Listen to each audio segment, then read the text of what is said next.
So, in the last part of this series, we ended with anaphora, anaphora or epanaphora, and now we are beginning with epiphora. Epiphora is just the opposite of anaphora.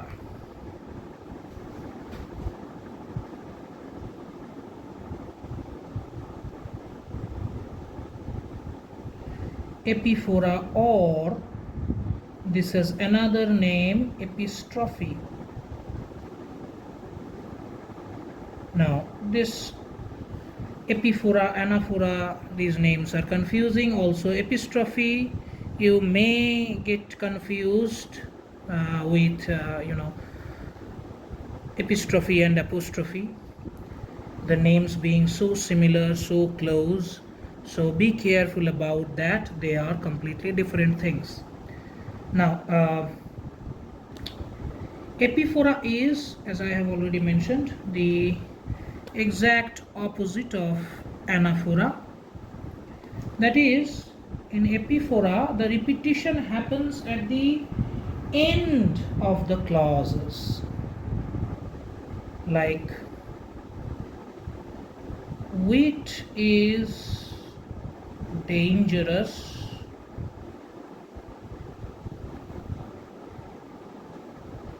eloquence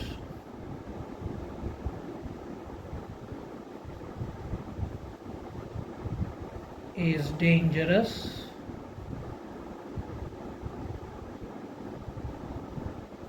a talent for observation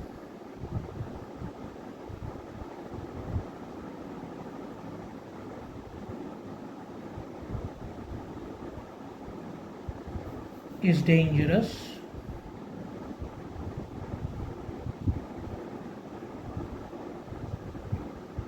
the quote goes on like this. So dangerous, dangerous and dangerous, repeating at the end of the clauses. In case of anaphora, the repetition was at the beginning of the clauses or sentences. In case of epiphora, this is the opposite. The repetition happens at the end of sentences or clauses. Now, our next figure of speech is alliteration.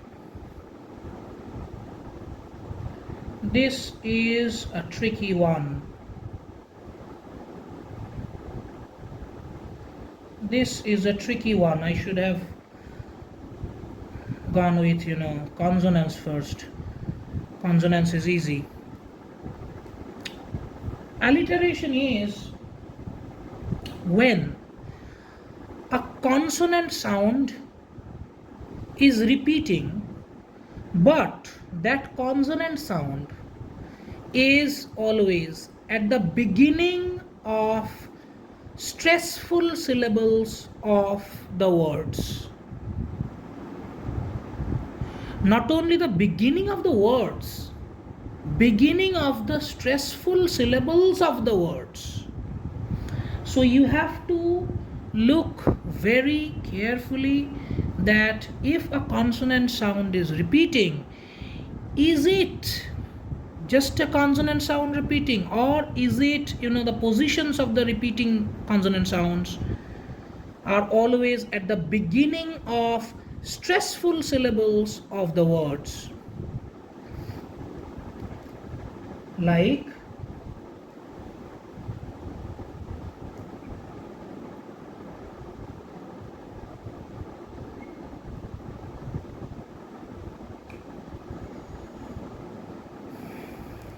his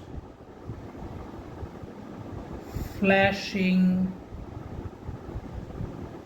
eyes, his floating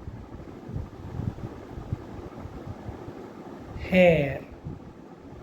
Samuel Taylor Coleridge, Kubla Khan.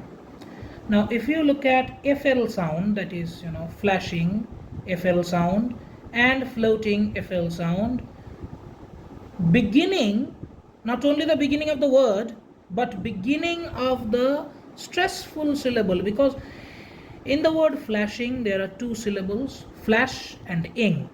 The stress falls upon flash.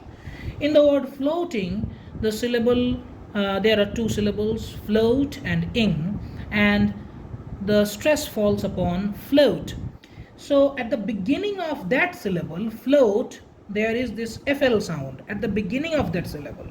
Again, flash, at the beginning of that stressful syllable, the FL sound is there.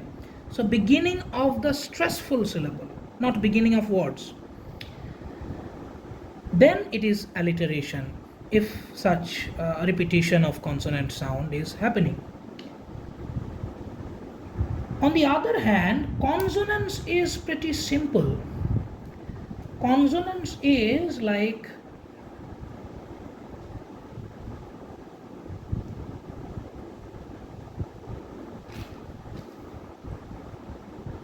a consonant sound repeating anywhere in the words, anywhere. The position doesn't matter. The consonant sound should be exact same, and that should repeat, and that would count as consonants. I wield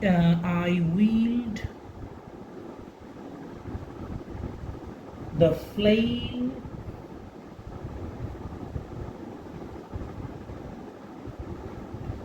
of the lashing hail.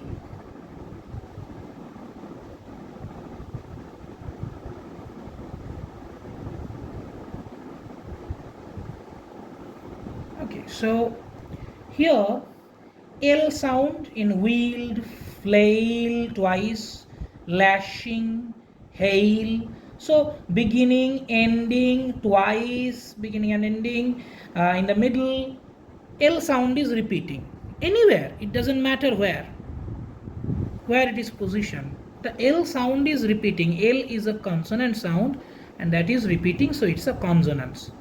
Now let me give you a bit of advice. If you are in an exam hall and you are confused about whether this is alliteration or consonants, and you don't have enough time to think about it, you are confused, go with consonants, because all alliterations are inherently consonants. Just it is a specific kind of consonants. Same goes with, periphrasis, euphemism. If you can decide that whether it's an euphemism or not, then if it's a euphemism, you are sure about it, good. But if you are not sure about it, then you should just say that this is periphrasis. If you are not sure about whether this is a sarcasm, but it looks like an irony, and you are not sure about it being sarcasm, and you don't have enough time, then just go with irony, because sarcasm is irony, but a specific kind of irony. Same goes with the different kinds of personification. If you cannot decide that which specific kind of personification is there, is this a personal metaphor or something else, if you are confused about the terms and you don't have enough time, but you can see that there is a kind of personification, I can see that. I don't remember the term pathetic fallacy, I don't remember the term, or I am confused whether this is a personal metaphor, I have I don't remember the exact conditions. Go with personification. At least, even if you don't get full marks for that particular point, you will get perhaps some. Okay, so that is a suggestion that I can give you, because I know these things get very, very tough when you are under pressure in an exam hall. So assonance. Now, this is a tricky thing again. This is repetition of vowel sound. Now, you may say that there are only 5 vowels in the English language, so they are always repeating. No, you have to look, you have to observe the sound, not the letter in front of you. Vowels, they look alike, but they have different sounds. Not all A's sound the same. Some sound A, some sound A, some sound A, differs, right? So there are many sounds. You have to look at the sound. If the vowel sound is repeating, then that is assonance. Okay, so that dolphin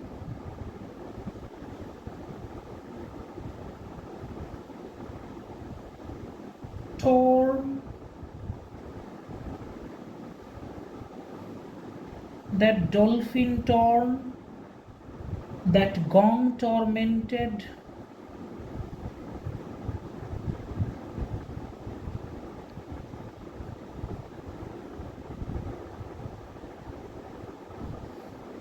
see.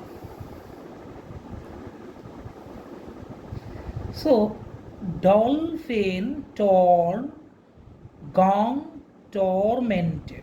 All O's are, sounding like O. Dolphin torn, gong tormented.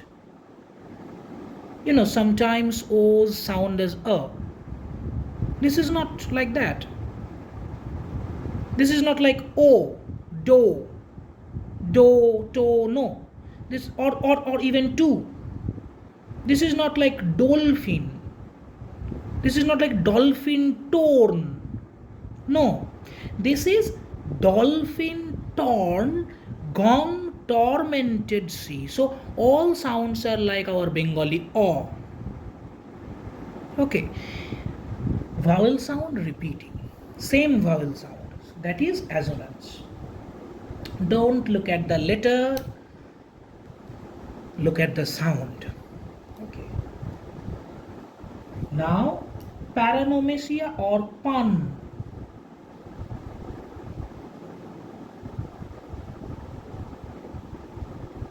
Paranomasia or pun. Now, before going to give you examples, puns can happen like metaphors in different ways. Okay, so sometimes there are homophones, sometimes there are homographs, sometimes one word used twice with different meanings, sometimes used once, but depends on you which meaning you take. There is a double meaning. So all of these are puns. You have read the books, you have seen the examples. Now I am just giving you two examples to show you that how differently it works sometimes. Like example number one, he is a scientist, but his knowledge on sound is not sound. Sound is happening here, twice. Sound is coming here twice in this sentence, occurring twice with different meanings.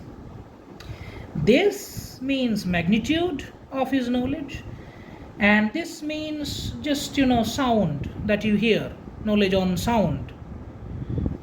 That is the subject, sound, and that is the magnitude of his knowledge. But the same word used twice into different ways, with different meanings.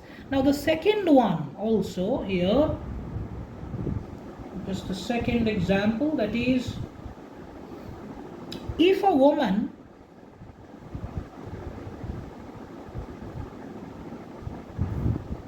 loses her husband,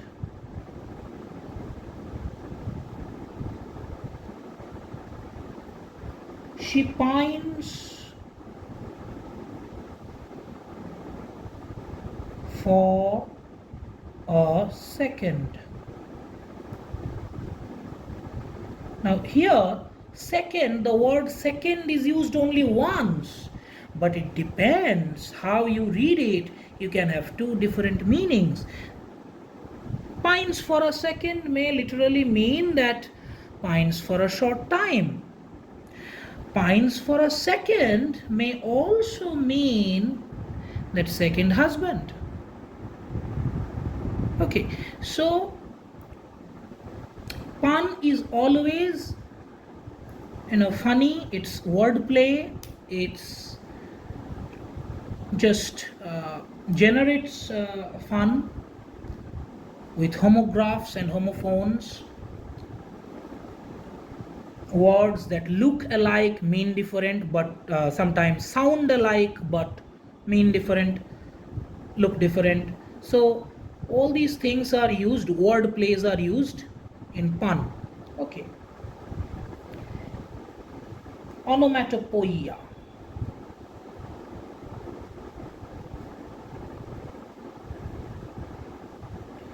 When a poet or a writer uses particular words to represent sound, it's easy. If I say the owl hoots, the the elephant trumpets, that animal sounds are being represented here by these words. So these are onomatopoeia. That's common example. But sometimes this may become tricky. You have to think about it. It's not always about animals. Okay. From Coleridge's Ancient Mariner, this line: the ice cracked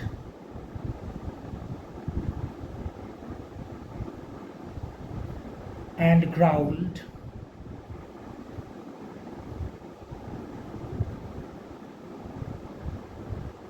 and roared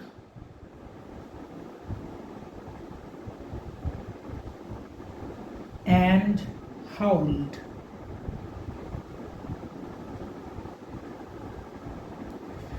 Of course, there is rhythm, there is L sound, R sound repeated. But if you read those words, cracked, growled, roared, howled, this is trying to represent the situation. The ice is cracking and making a sound, quite horrific sound. So these words are trying to represent the situation, the sound of that particular event that is happening. So this is onomatopoeia.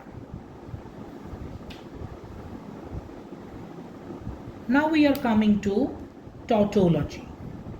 Tautology is when you are repeating the same idea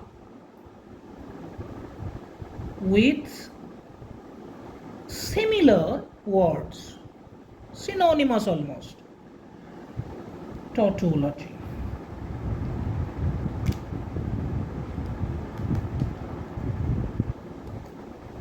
Example: oh, vile, intolerable,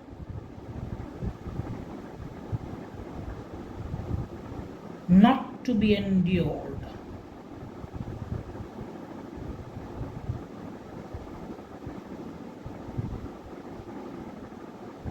Now, if you say that something is intolerable, that means not to be tolerated, it is not tolerable, so you cannot endure it.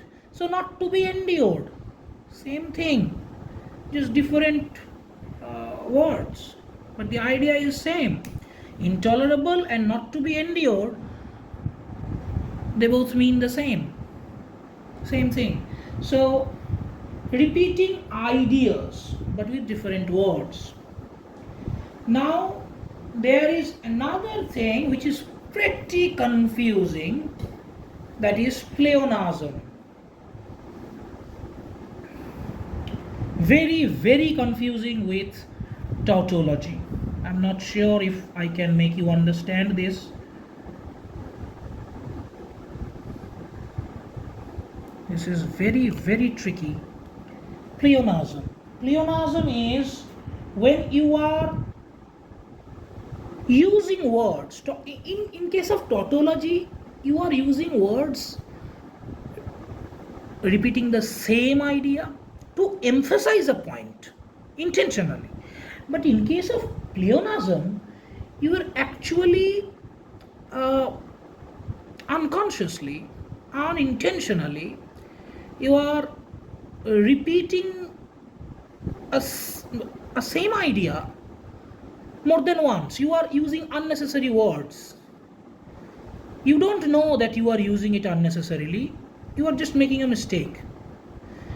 In case of pleonasm, it is always a mistake. Those words are not needed. Those words are repeating the sense that you have already said in the sentence. But you are using those words that is repeating. Like, if I say an ancient handwritten manuscript.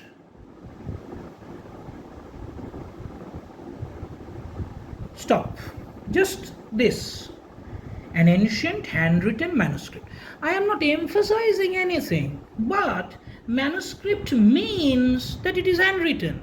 So why am I using this particular adjective in front of it? Handwritten manuscript. Manuscript means handwritten copy. So if I say an ancient handwritten manuscript, that means an ancient handwritten copy. Unnecessary repetition. That's why it is pleonasm.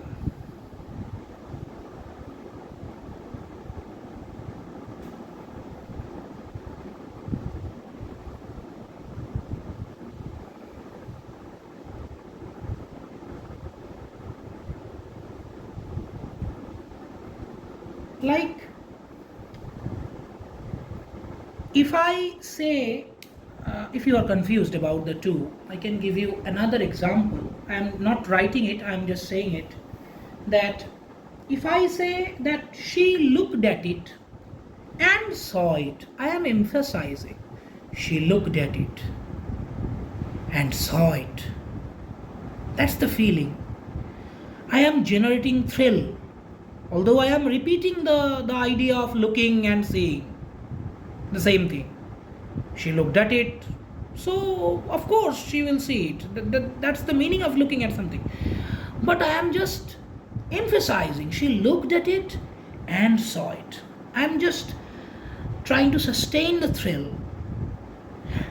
Emphasizing the point of her viewing it. That is tautology. But if I say that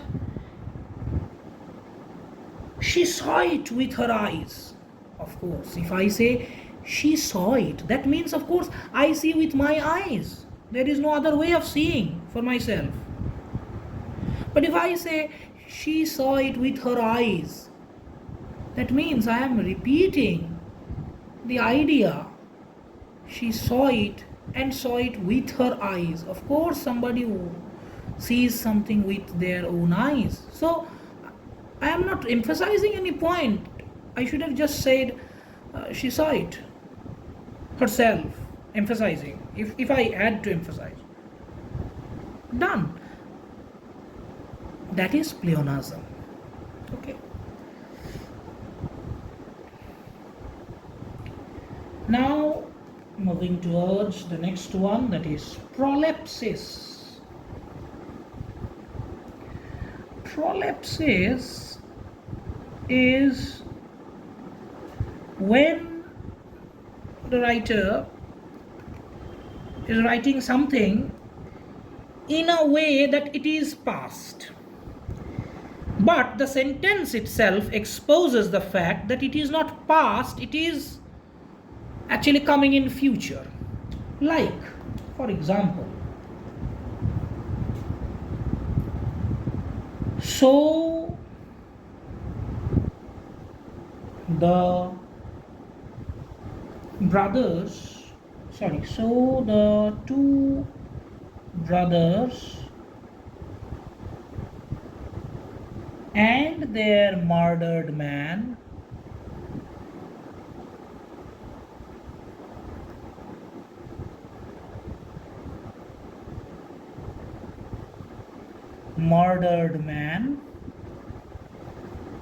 rode past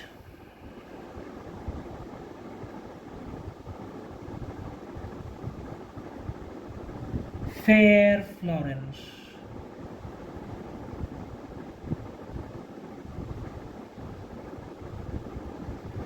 Fair Florence. Now, when you see that road past, riding, a dead man cannot ride. A dead body can be carried, but a dead man cannot ride. Before that road past, there is this, their murdered man. If the man is murdered already, then how can he ride?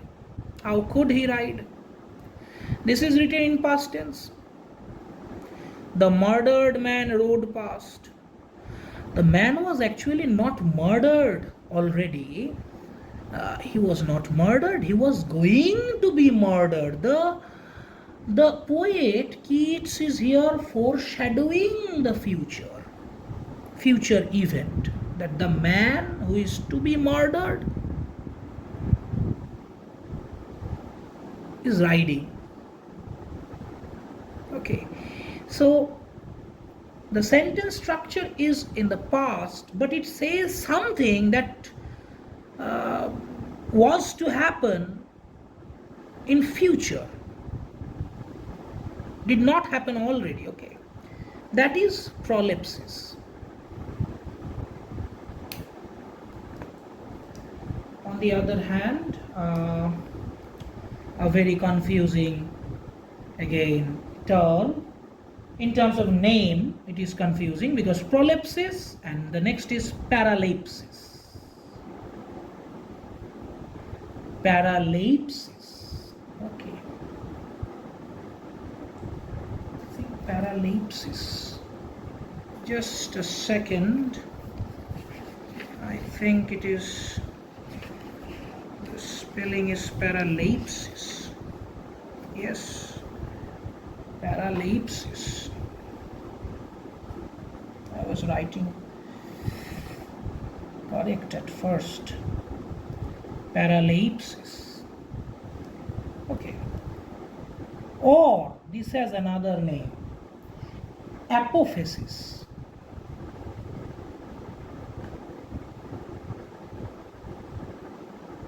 Okay. Apophasis. Now, what is paralepsis or apophasis? Paralepsis, the term is quite confusing with prolepsis. Do not, be very careful about that. Apophasis or paralepsis is when you are saying something by saying that you are not saying anything about it. You are consciously doing this. You are saying that I am not going to talk about that. You are discarding something, the importance of something, by mentioning it already. But you are saying that I am not going to talk about that. Okay. So that is paralepsis. Like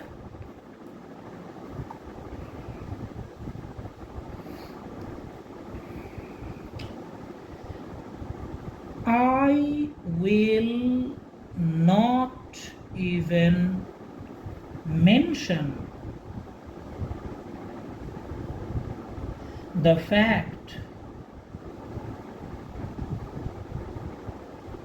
that you betrayed us.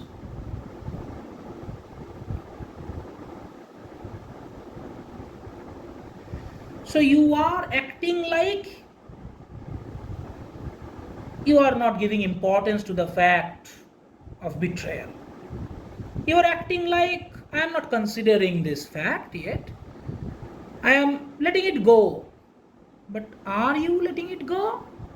You are mentioning it already. That's a special kind of, skill of oratory.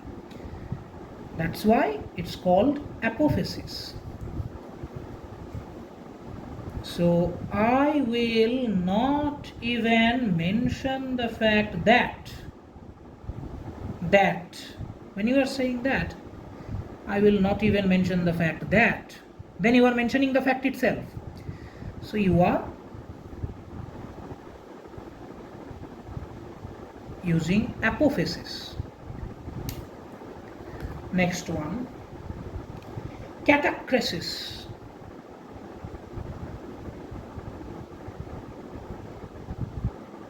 Catachresis.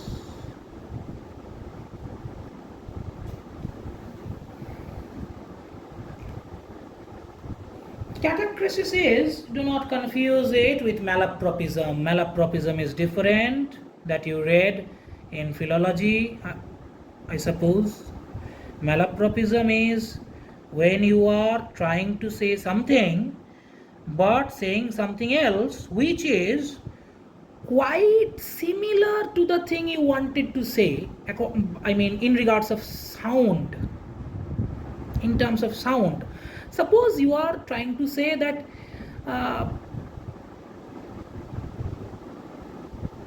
he is the pinnacle of knowledge. Perhaps you are trying to say that. Instead, you are saying that he is the pineapple of knowledge. Pinnacle, pineapple. Sounds very close, but different words, different meanings. It gives comic effect. That is called malapropism. Comes from a character, Mrs. Malaprop, from a play by Richard Brinsley Sheridan. It is a term that you have got if you have studied philology. This is quite, this may be confused with that, but this is not nearly close to that one. This is, catachresis is when you are trying to say something, saying something different, but the different thing is very similar in meaning very similar to the original idea that you wanted to convey. Like, you are saying that mow the beard, shave the grass.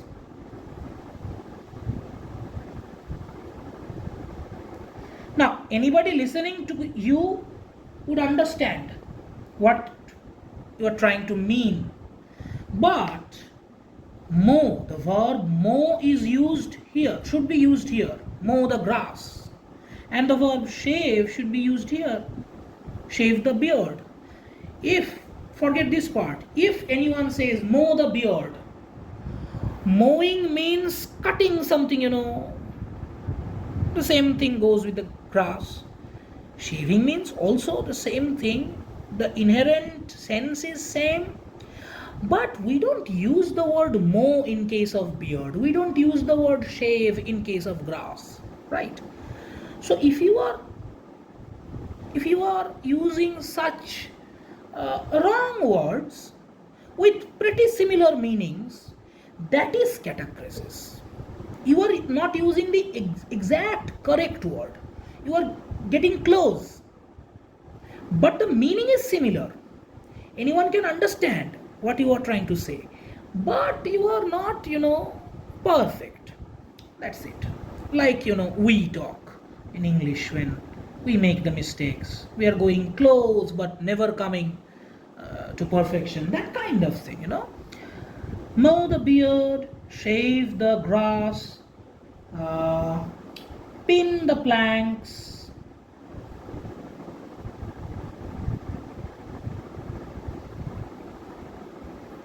nail my sleeve.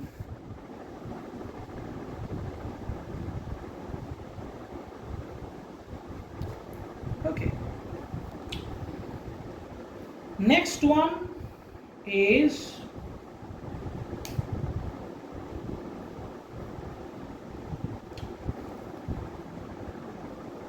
Aposiopesis.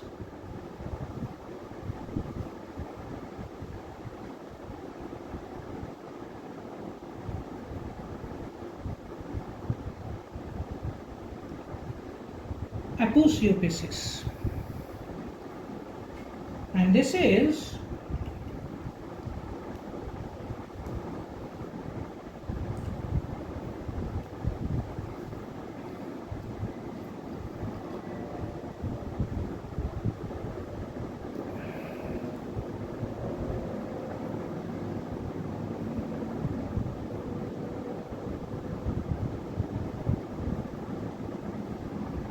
like when a sentence goes on and suddenly breaks because of excessive emotion, etc.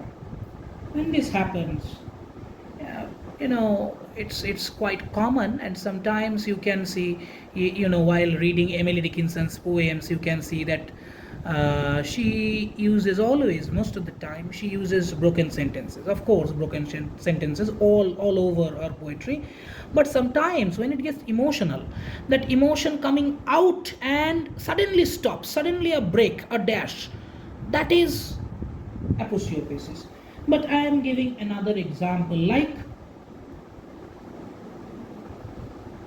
a description, a narrative. He catches her in her, sorry, in his arms. The fire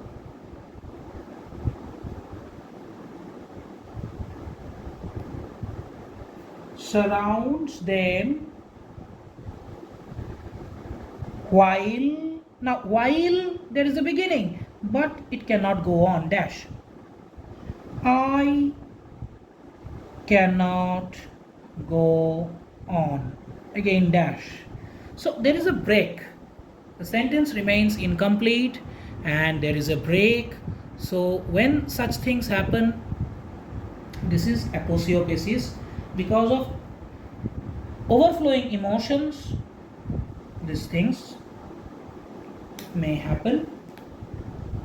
And the next one is palilogia,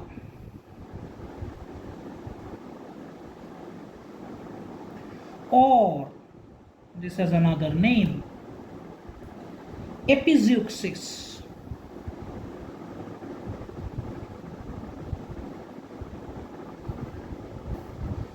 What is this? This is a repetition of words, simply just repetition, side by side,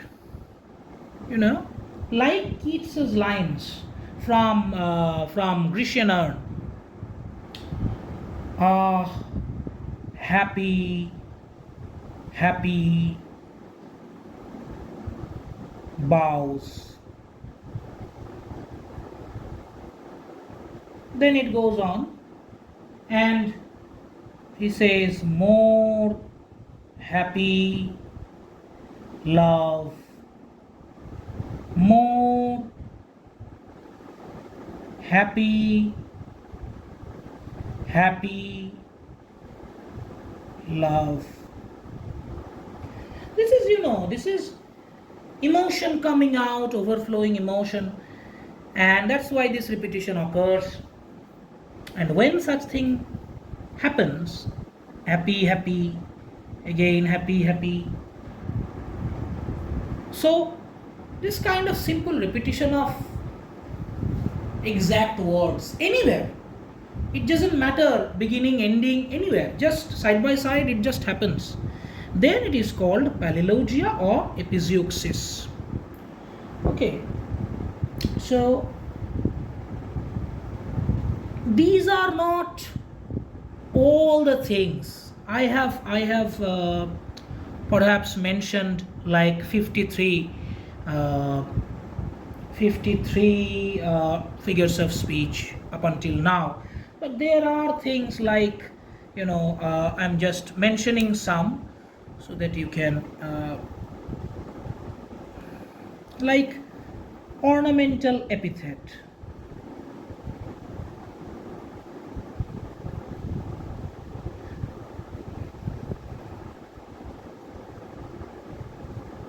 That is something.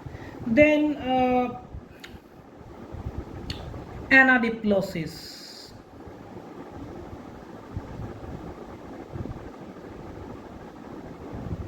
Then hypophora.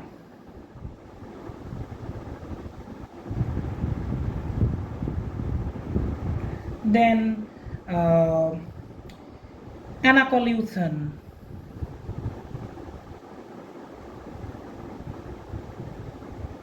Okay, so there are many and many more. The ones that I have explained to you are essential at this moment for your exams and everything. So I suppose that I have helped in your understanding and in your revision, how to remember these things, what are the ways to detect, and how not to confuse, very similar or sounding similar kind of terms. So I think I have helped a little bit. Uh, like the video, dislike the video, share the video, subscribe the video, comment.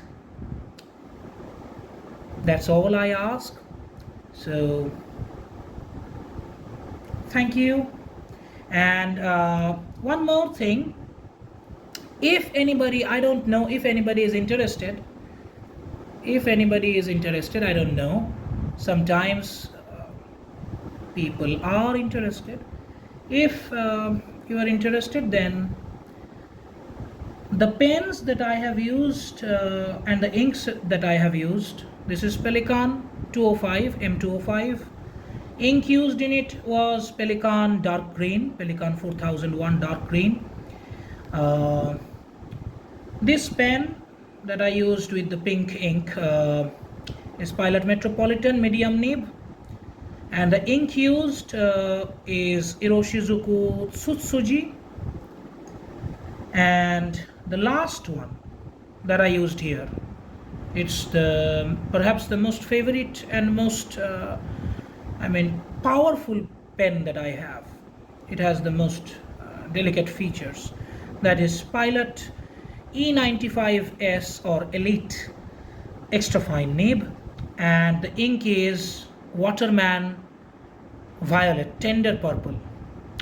So tender purple or violet, and the paper that is being used, it's Factor Notes A5 notebook, which is good for us Indians in cheap price.